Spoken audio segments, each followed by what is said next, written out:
Ok, là, les appros, il y a dû nous emmener une recette secrète. Ils veulent qu'on fasse ça. C'est 2 coins de pizza dessert. Vous lui en parler tellement. Fait qu'on a l'appli classique chocolat. On y goûte, honnêtement, ça peut pas être mauvais. Je trouve qu'on n'est pas encore arrivé à notre niveau de l'ancienne recette. Parce que là, pour ceux qui ne savaient pas, dans le temps, on avait le pizza dessert qui contenait des bananes.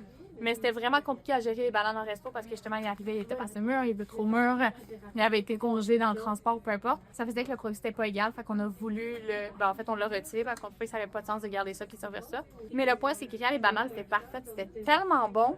Puis là, depuis ce temps-là, là, ça fait vraiment longtemps, on essaie de retrouver une bonne recette de pizza dessert qui est à la hauteur de ce qu'on a dans notre tête. Puis je trouve qu'on n'y arrive pas encore. Mais là, ça, c'est une nouvelle version qui vient d'emmener que j'ai jamais goûté encore. On va qu'il y a comme la crème de pistache. Ça va bon? C'est vraiment bon. Ça se peut-tu dire que c'est pas assez chocolaté, mettons? Qu'est-ce qu'on fait avec ça? On veut tellement faire un produit hot, une pizza dessert vraiment bonne, mais on manque d'inspiration, là. On a besoin de... Puis dites-nous pas qu'il nous faut qu'on mette d'autres fruits dedans. On a tout essayé. Mais même quand les fruits, mettons, c'est des fruits congelés, ça fait que ça fait de l'eau sur la pizza, puis c'est vraiment pas bon. Fait qu'il faut une autre solution que des fruits. On vous écoute.